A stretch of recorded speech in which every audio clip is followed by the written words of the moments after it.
Good evening, everyone.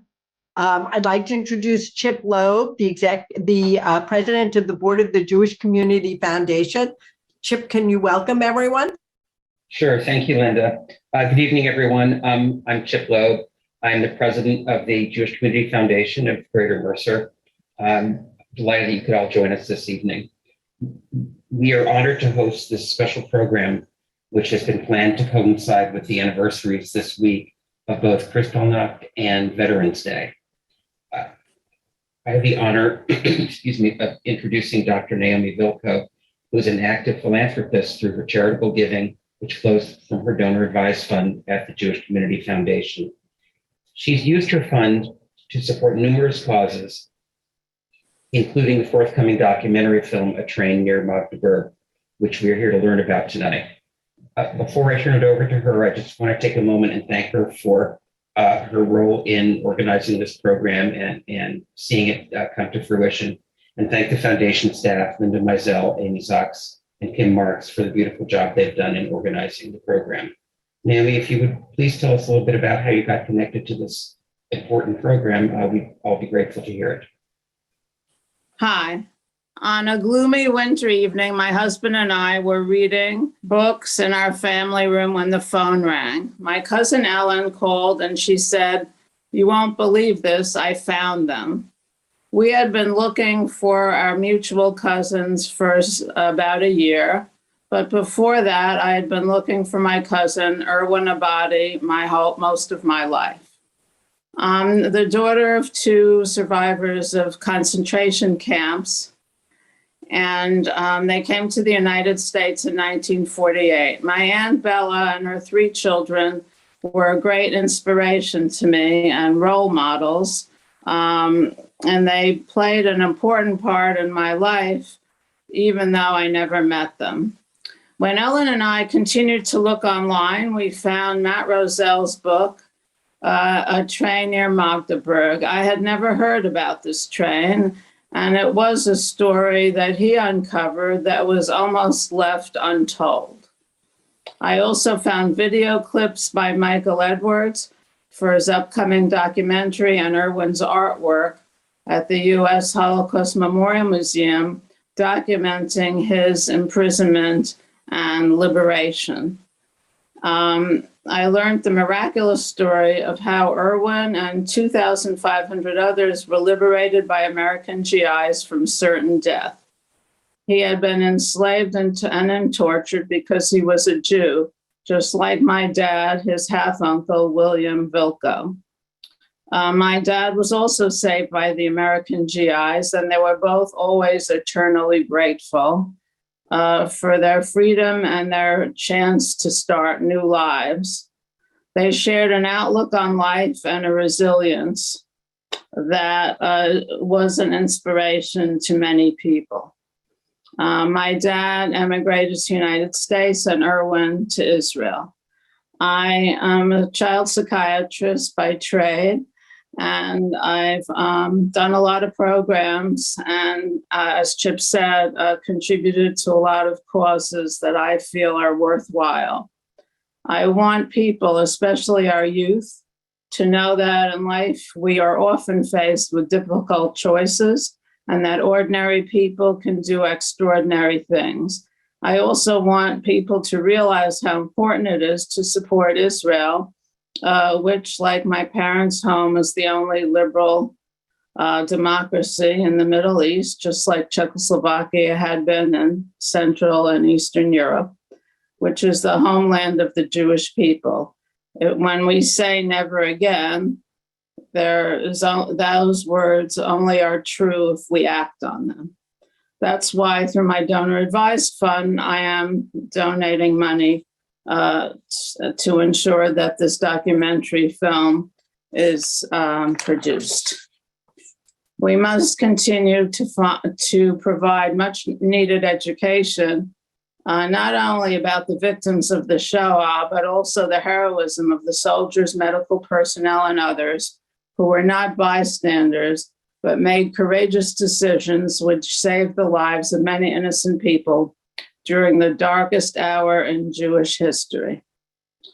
Erwin Abadi captioned his most well-known painting with the following: "Let these drawings serve as proof of my everlasting gratitude to those to whom I owe my life, to the soldiers of the U.S. Army, and particularly to my immediate liberators."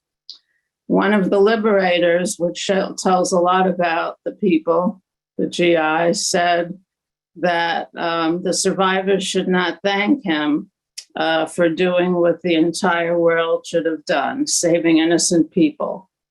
We can never repay you or the Jewish people for what we stole from you: your lives, your property, your way of life, your faith, your plans. Now I want to thank everyone who made this possible.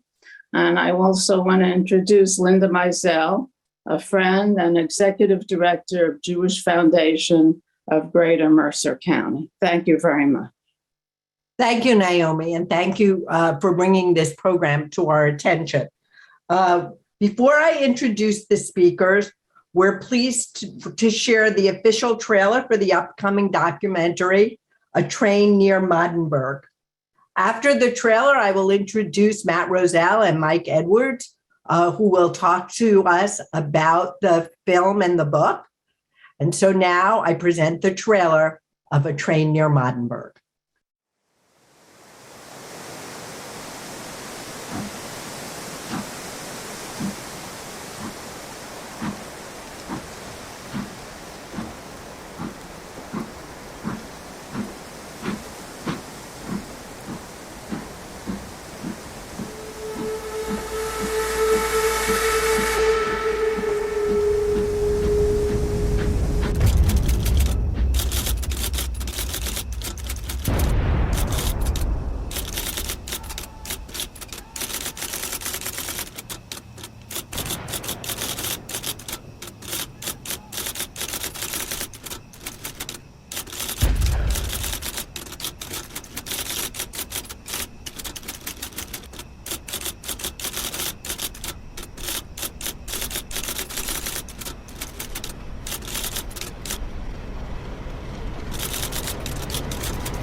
It's a long time ago, over 70 years.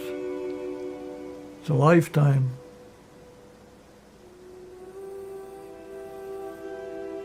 And sadly, with time, your memories become dimmed, You just can't. But there are certain events that will stay with a person all their lifetime. We seemed to be wrapping up our conversation, and I was about to turn the camera off. And Carol Walsh's daughter, who was present in the background, said, "Dad, did you tell Mr. Roselle about that train?" And he thought for a minute, he said, "No, I didn't." He had photographs that George had taken and Major Benjamin had taken.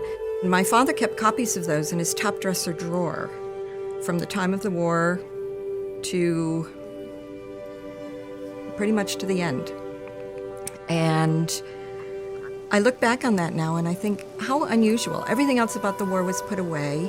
He didn't talk about the war very much, and yet those pictures were something that must have touched him very deeply.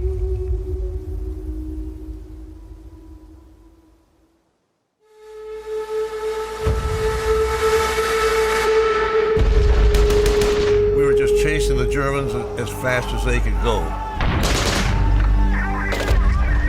We weren't trained to be humanitarians. We were trained to be soldiers.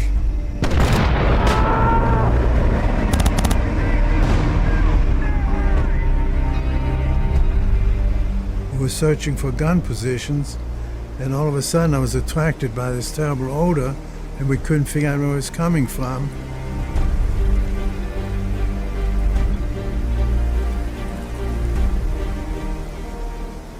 I was in a state of shock. I never saw anything so bad in my life. We were lower than animals. We were not having names. We were not considered to be human beings. We were treated like creatures whose destiny should be death. I kept asking my mother, are they shooting yet?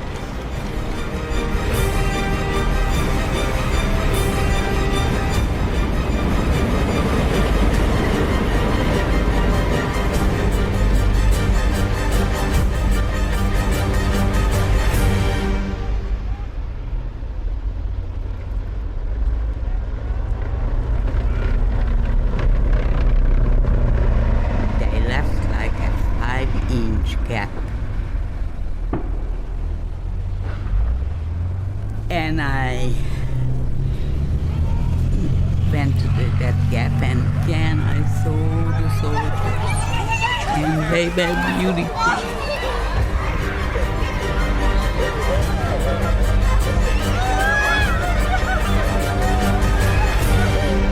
Oh God, we are free.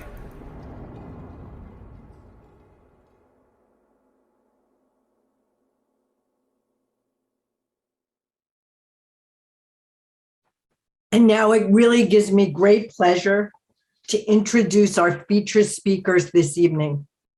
Matthew Roselle is the author of the book, A Train Near Magdeburg.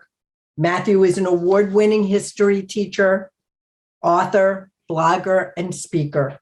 He has been featured on the ABC World News Person of the Week and has had his work filmed for CBS News.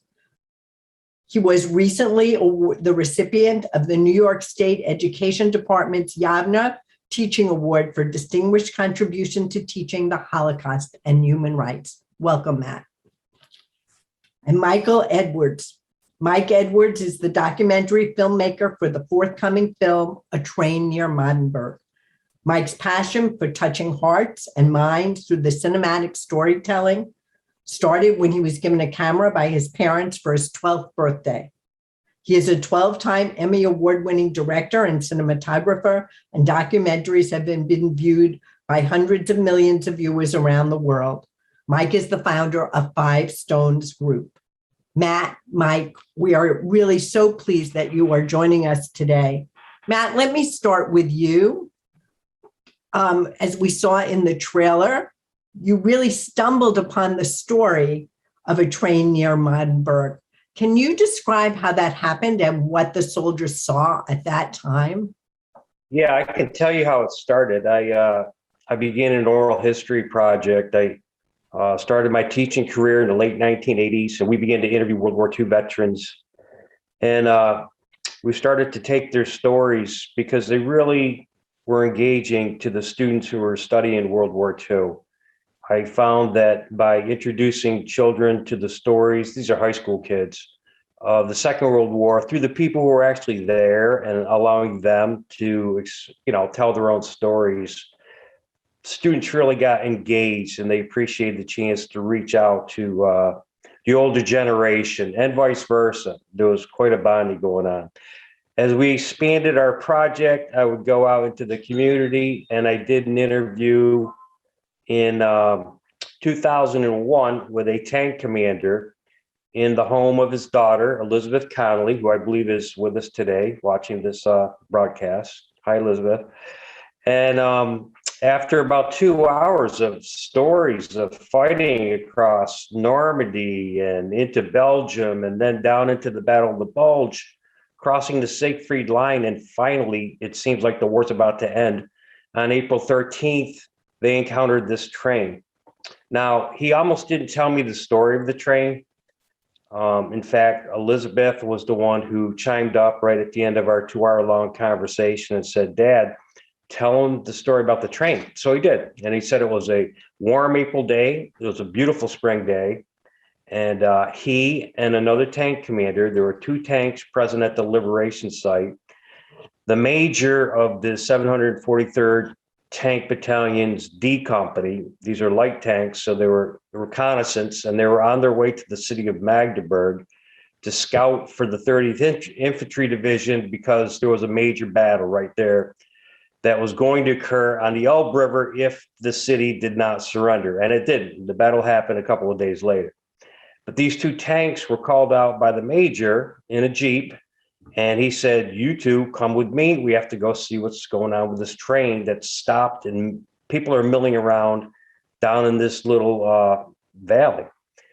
So they pulled up with the tanks, and the major shot that very dramatic photograph that shows the moment of liberation. And they saved 2,500 people from probably certain death. The story's kind of complicated, and that's what I try to unravel in the book. But the bottom line was Walsh was ordered then to go and join the rest of the 743rd Tank Battalion, whereas Dr. Gross, his name was George Gross, his friend, who also had a camera, who also took some of the dramatic photographs that you saw in the slideshow that started this thing.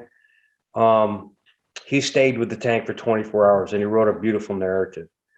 So that's my story of how I started to uncover the bigger picture of what really happened that day and what it led to over the course of several years, as we'll talk about probably in this broadcast, is reunions, 11 reunions on 3 continents. It led to the book, and almost 300 Holocaust survivors who had been children on this train got to meet their American soldier liberators. Our liberators are no longer with us. But that's kind of in a nutshell how I got involved with it. I just heard the story and I had to find out more. So I'll leave it at that for now. Great. Thank you for sharing that. Mike, why is this film important? Well, I think Why is taking Matt's book and making it into a film important? I have 3 children, and I look at them and I look at the world that is currently in place, and I feel a responsibility as a filmmaker to teach them and show them examples of how to be. And these soldiers that encountered these people were just in the trailer you saw, they were just soldiers. But they stopped and they recognized what the right thing was to do, and they did it. And I think young people today need examples, especially from history, to follow and to be shown and taught. And that's one of the reasons, amongst many reasons, why I, as a filmmaker, want to tell this story and have been working with Matt for many years to try to get it made. So this is really for both of you. What would you say has been your most interesting or compelling interview? I think the most compelling interview that I've done is with a man by the name of Walter Gantz, who you saw in the trailer. Walter was one of the medics after the 30th had to move on. They had moved the people over to a town nearby called Hillersleben. And they were like, well, we can't just leave these people here. They need help. They're dying, but we have to keep moving. And so they called a little tiny medical gas battalion, chemical warfare guys that came and stayed with these people for 7 weeks and nursed them back to health. And hundreds of thousands of people are alive today because of what those guys did. And we were able to find Walter through the help of Matt and some other people. And Walter he's since passed away, but he lived in Scranton, Pennsylvania. And I drove to Scranton. I'm based in Columbus, Ohio.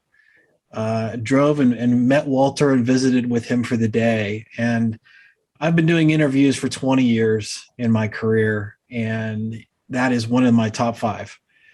Just to sit with him, listen to the story. And, it was interesting. You saw in the trailer there, he would kind of drift back. He would stop for a while and he would remember things that he saw and things that he witnessed. And he said, Mike, there's not a day that goes by that I don't think about those people, and I don't think about that day.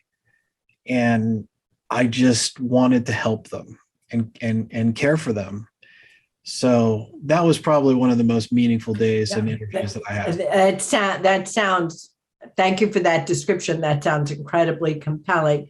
Matt, there were over 400 children on that train of the 2,500 people. What was the description that some of those children gave you, or some of the rescuers gave you, of what that was like to see those children? Yeah, people also, they ask other questions, like they're really curious, how come they're not wearing the prison uniforms, the striped pajamas, whatever you wanted to call the outfits. They were from the camp Bergen-Belsen. They were in the so-called Star Camp, or the exchange camp. And these were people who had papers that indicated that they were desirable to another country. They might have had some kind of certificate to be able to emigrate, or so on and so forth. So this particular camp in Bergen-Belsen, it had families in it. So that's why you had such a large number of children who were actually on the train. And in some of the photographs that Dr. Gross, then Sergeant Gross, he was the professor of English literature at San Diego State University. Red Walsh was a retired New York State Supreme Court justice. So these guys were not dummies, and they saw with their own eyes what was happening. Walsh recalled peering into one of the boxcars and seeing, people who were obviously sick and emaciated. Obviously 6 nights on the rails, 7 days and 6 nights. Conditions were awful. And from some of the survivor testimony that I was able to collect, or that was given to me in the form of memoirs, I was able to piece together a narrative that forms the first part of the book, that kind of gives you a microcosm of European Jewry on this particular transport. Now, there were 3 transports that left Bergen-Belsen that first week of April 1945. They were all destined to go to the concentration camp Terezin, or Theresienstadt, in Germany, in Czechoslovakia. One train actually made it there. The second train was the quote unquote lucky train that was liberated on Friday the 13th by the Americans, 30th Infantry Division and the 743rd Tank Battalion. The third train was liberated 2 weeks later. It actually made it across the Elbe River. And that was liberated by the Soviet, the Red Army, I think on the 22nd or the 23rd. But to make a long story short, it was filled with these kids and these children. And that's how I got so lucky to be able to meet some of these people years and years later. Dr. Gross gave me permission to put his photographs and his beautiful narrative, and I put Red Walsh's testimony to me on our school website, because we had an oral history project, remember, and we transcribed them and we put them up there. And 4 years after I did that, the website would get 20 or 30 hits a day. It wasn't like this big, great thing. But I got an email from a woman who was a grandmother in Australia. Her name was Lexi Keston. And she had been a 7-year-old girl on that train. Wow. From the Netherlands, I believe. And it was a very emotional moment, as you can imagine. But the train had mostly Hungarians, but it also had Polish people. It had German Jews, some of whom escaped to the Netherlands after Kristallnacht. Okay, we're doing this around that time, 1938, Kristallnacht, November 9th, when the real persecutions really began to ramp up. And there were Dutch Jews on the train, and even Greek Jews. Okay, so really a representation of multiple Jewish communities. And that's what's really fascinating about this story. And I think that's a big part of what makes this story unique. But Frank Towers, one of the other liberators who heard about my project, got a hold of me. His job was to take these people on the 14th of April, to take the rescued people now. What are you going to do with them? There's a major battle that has to be fought. They're They're in the way. They need help. So they took them to the abandoned captured actually, German Luftwaffe base at Hillersleben, which is about 15 or so miles away. But Frank knew the back roads because you have to remember there's a war going on. You know, bridges are blown, this thing and that thing. So he actually got them to hospital there and barracks where German nurses and German doctors, along with the American medical personnel like Walter Gantz, who came in that day or the next day, nurse these people back to health for the next 6 weeks. And that's when Ervin Abadi, the Hungarian man, did a lot of his artwork at a very feverish pace in that time period that Naomi referenced her cousin there. But going back to your story, Frank, your question, Frank was the one who kind of pieced together his estimate about how many children there were, because he made it his life's mission, along with what I was doing and a friend of ours in Israel, Varda Weiskopf, to track down as many people as we could who were on this train. And people started to hear about us. So that's how we know these numbers now. Thank you. And yes, Naomi's cousin, Erwin Abadi, with his artistic talent, was able to chronicle some of what he saw there. And as you said, he worked at a feverish pace. This is a question for Mike.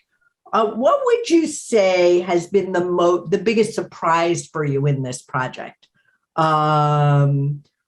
And a connection you've made, or something that you didn't anticipate when you began? Well, let me back up just a few minutes. We had produced a project, another documentary for PBS a number of years ago called Searching for Augusta. And we got done with that project and we discovered this story. And I think the biggest surprise is the story continues to unfold.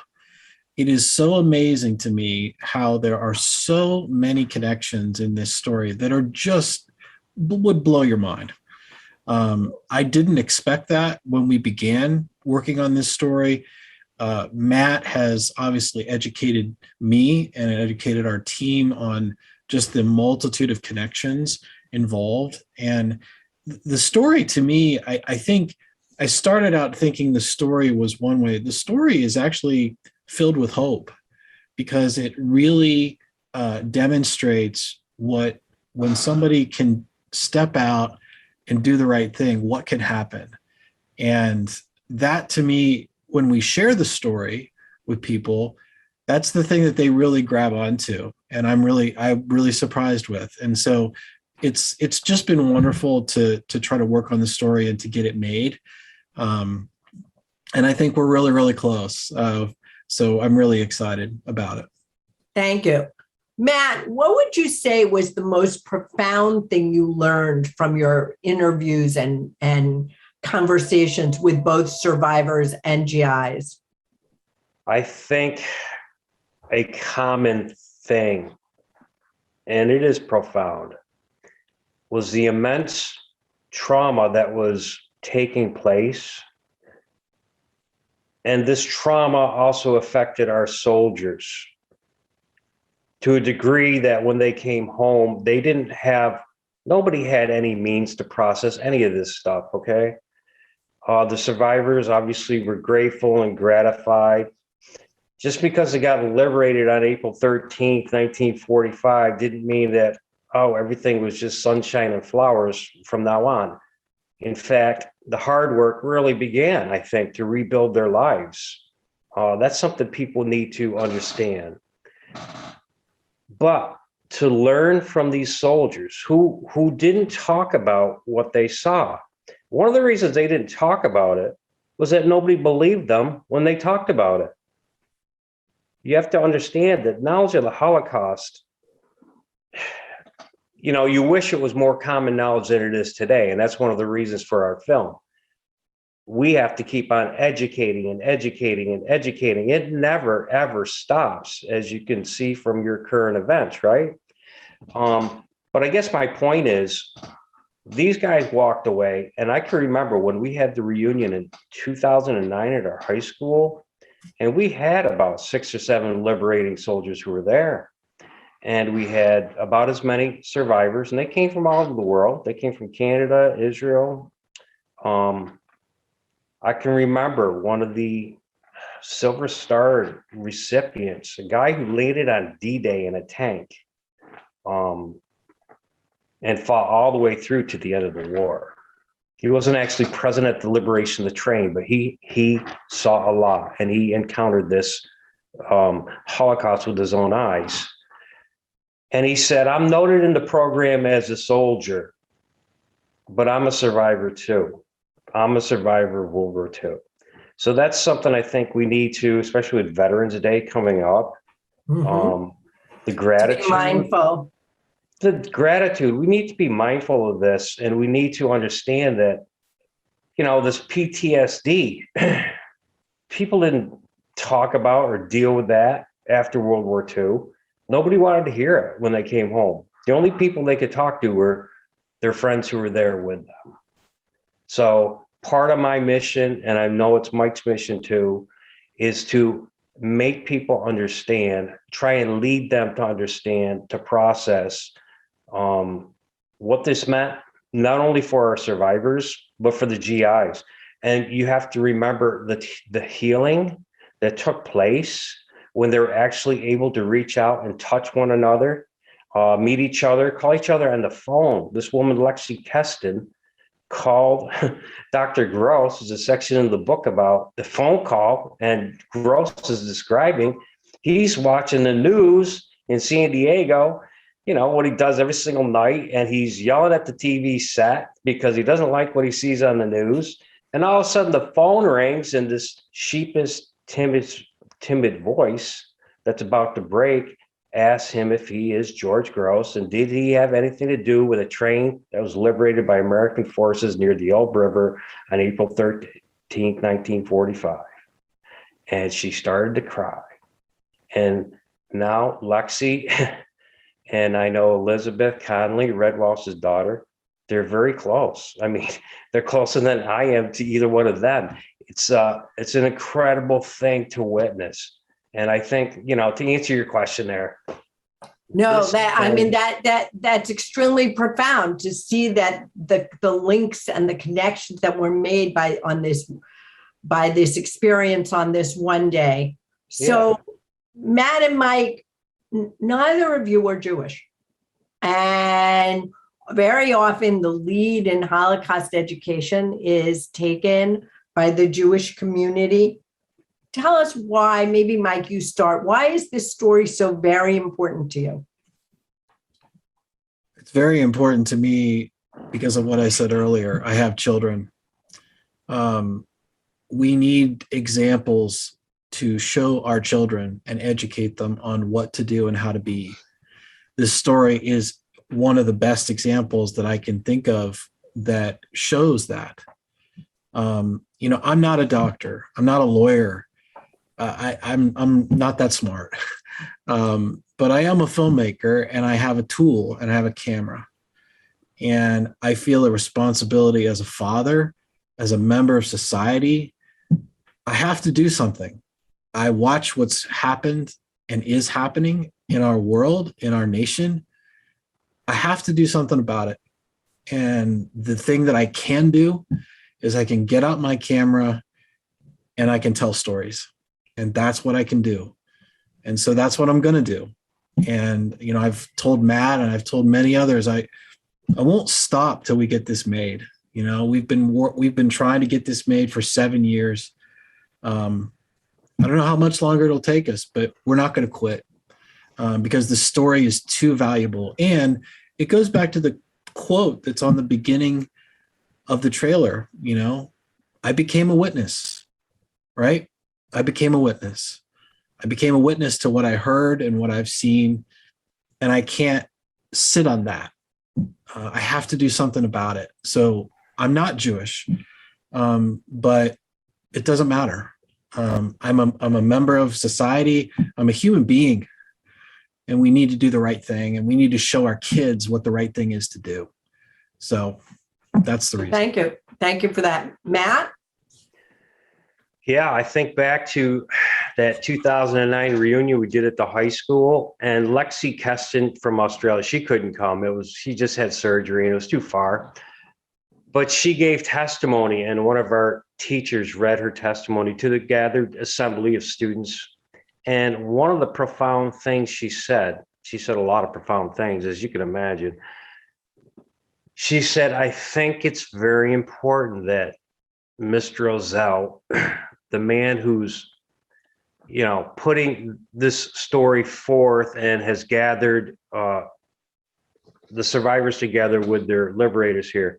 She said, I think it's important that he's not Jewish, because it shows the world that this is a story that humanity, our job as teachers is to create human beings in the long run. I mean, I was a social studies teacher. I hated that. I like to be called a history teacher. But our whole thing was, we're molding the next generation of human beings. And what does it take to be a human being? So I come at it from that perspective. And, of course, I write about it in the book, but Lexi brought that into it. She said, I think it's important that you're not Jewish, because people say that we're making this up. I think it's important that people know that these two tank commanders who are so now committed, Red Walsh writing a letter to Steve Barry, one of the people he reunited with and saved, he said, you don't owe us anything. We owe you for what we let happen to you, what the world let happen to you. He's reinforcing the notion that we all have a responsibility to be human beings. And the fact that we're not Jewish, Gross wasn't Jewish. There were Jewish liberators, though. Don't get me wrong. And very, very profound moment. One of the liberators was from Brooklyn. His name was Cohen, and he came down the hill crying. And all the survivors talk about him because he says in Yiddish, "I am a Jew. I am a Jew," and they all remember him. We haven't located him yet, but again, we're talking about humanity here, and I think it's important that people know this story, and I'll just leave it at that for now. So we're about to move into showing a clip of the reunions, but before we start that, Mike, do you want to say a few things about the reunions and the how powerful it was? And then we can show the clip and we'll take some questions.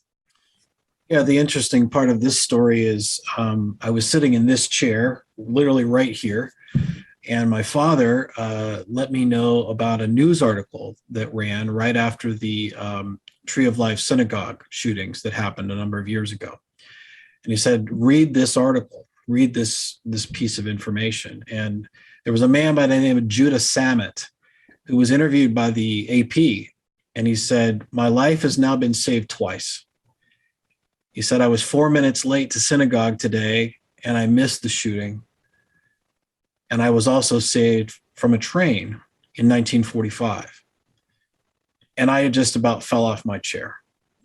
I said, you have got to be kidding me. Could it be that he was on the train that we are talking about? And in fact, he was. And so we went out to Pittsburgh. He's from Pittsburgh, Pennsylvania. We went out to Pittsburgh and we interviewed him.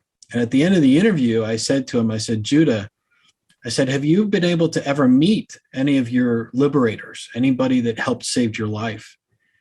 And he said, no, I haven't. And I said, would you like to? And he said, I would. And I said, well, I think I can make that happen. So I called Matt, and Matt and I, along with a generous donor who helped fund it, we drove to Scranton, Pennsylvania, and Judah, every Passover, rode the Amtrak from Pittsburgh to Philadelphia, every Passover. So his daughter picked him up at the train station in Philly and drove him to Scranton, and we were able to film that moment. So, the film as it stands right now is not completed. We're trying to, raise the money to make the film. It's costly to do that, but we have a good relationship with a number of distributors, especially PBS, who has committed to air the film. But this was one of the moments that I really wanted to capture, and I think we captured it. And I was directing, but I was sitting in the corner, kind of crying, just listening and watching what was happening because it was very moving. So let's share that now with the rest of the group.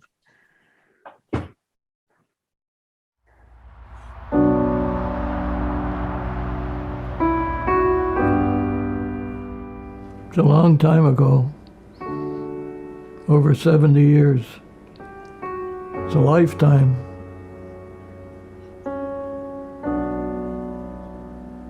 And sadly, with time, your memories become dimmed, You just can't. But there are certain events that'll stay with a person all their lifetime.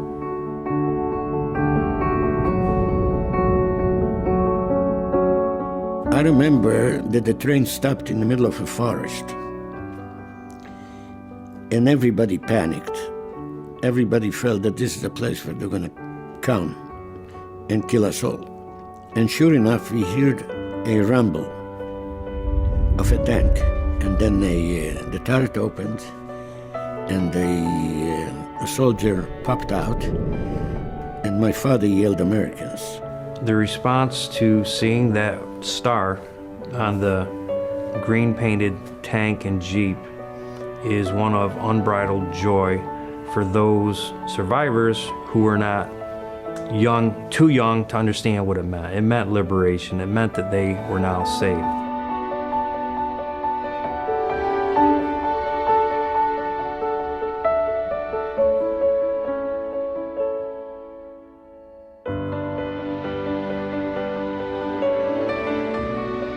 I'm gonna have you go ahead of me a little bit. Walter's at the table. Just go sit down Right here? Yep. There he is.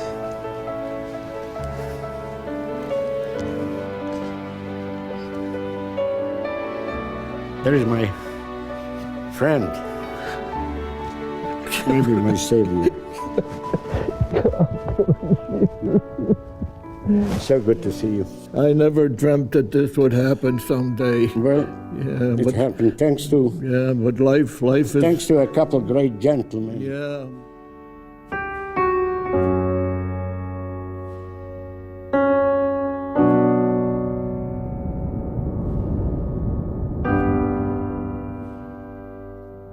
Here's our guys. Here's our good Hi. friend. How are Here's ya? our good Yeah, friend. he's the one Group hug, group hug. he's the one who united us. Yeah, I know it. That's right.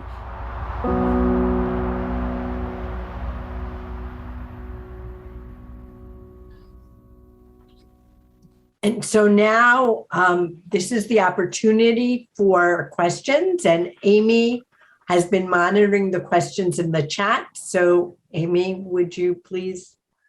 One of the questions that Matt could respond to is, why was the train stopped on the tracks?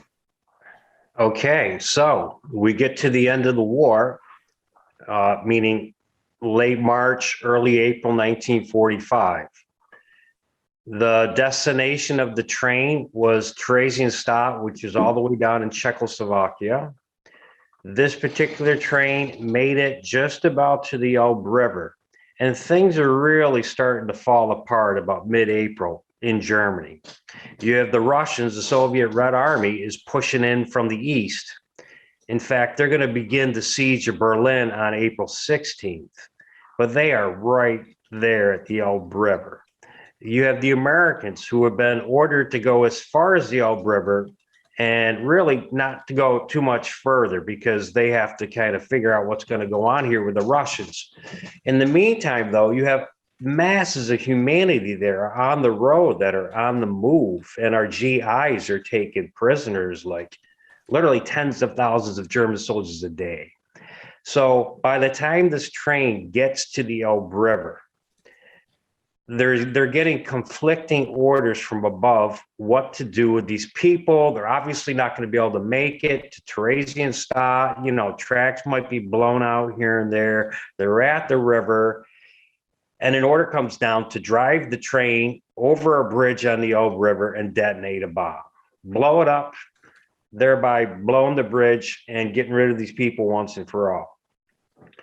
Well, the train conductor, I guess he was no dummy. He said, I'm not going to do that. And he happened to live nearby. So, you know, according to some stories, he took off. So you had a very slim guard there. The people are milling about. They really can't be controlled that much. And then the Americans show up.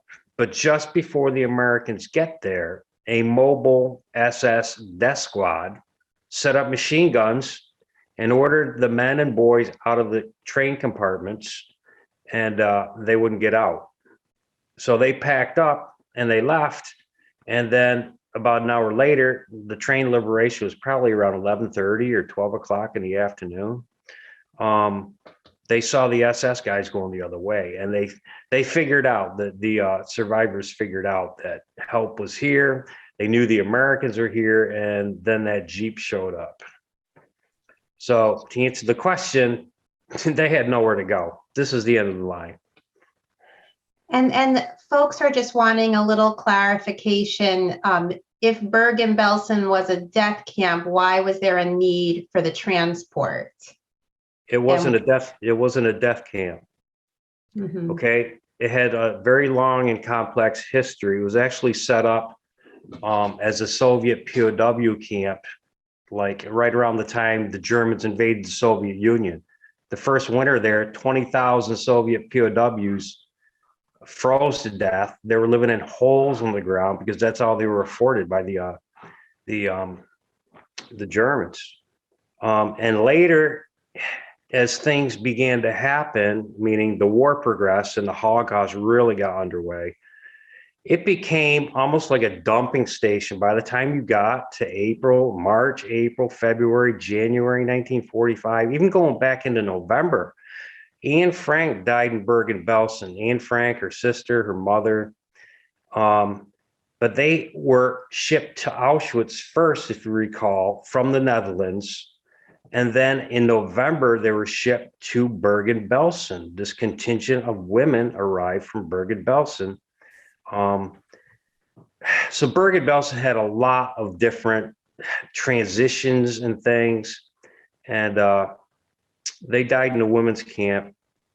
60,000 people were liberated on April 15th by the British 11th Armored Division. And that was a week after these 3 train transports left. So the 3 transports actually came down from Himmler's office. These people were going to be used as bargaining chips if it could be done. And if not, they were going to be executed. So again, it wasn't a quote unquote death camp. When you think death camp, you want to think, well, it's Poland, right? It's Auschwitz, it's Belzec, it's Majdanek, Sobibor.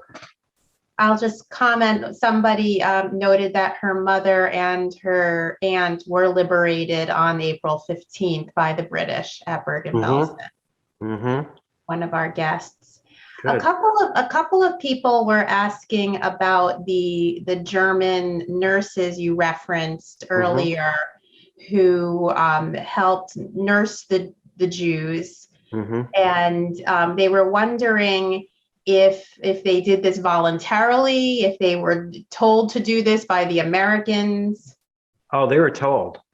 They were told to do it. Okay. They're medical personnel. They have this knowledge, they have this training, and there was an expectation that they were going to do their jobs. Now, some of the survivors were absolutely terrified at the presence of a German nurse or a German doctor. I can think of one of the Greek survivors who he later claimed that one of the German nurses was trying to kill him.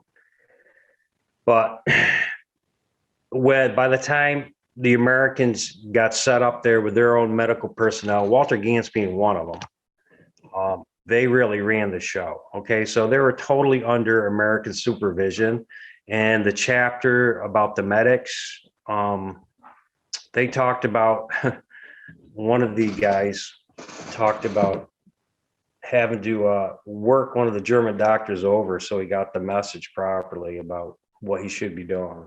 And somebody just asked a follow-up question, is that after the Jewish people were treated, how were they managed after that? Did they go to displaced person camps, or did they travel themselves back to their home villages and towns? Well, let's face it, there were no homes for these people to go back to. Their homes had been stolen by their neighbors, particularly in Poland or Hungary. Some people did go back to Hungary and then wound up leaving again when the communists took it over. But a lot of them wound up in DP camps. I know one of my good friends, Ariella Rozic of Toronto, she was 11 maybe when she was liberated on the train. In fact, she's in one of the photographs kneeling in front of the train. Her parents had been killed. She was with her aunt. She went back to Bergen-Belsen, and Bergen-Belsen became a giant displaced persons camp. She didn't leave Bergen-Belsen until 1950, okay? You try getting into the United States of America, Canada, Australia might have been the easiest. That's where Lexi Keston wound up with her parents. But it took her 5 years to get to Canada, and she lives in Toronto today. There's quite a big survivor contingent. In fact, many of them were on the train near Magdeburg, including Paula Rado, Leslie Meisels, who did come down for some of these reunions. But yeah, 5 years in a displaced persons camp, her teenage years, basically. And she went to Israel after that, right? Because don't forget, they couldn't even get into Palestine. Most of them. 1948 is when Israel, the state of Israel, is proclaimed.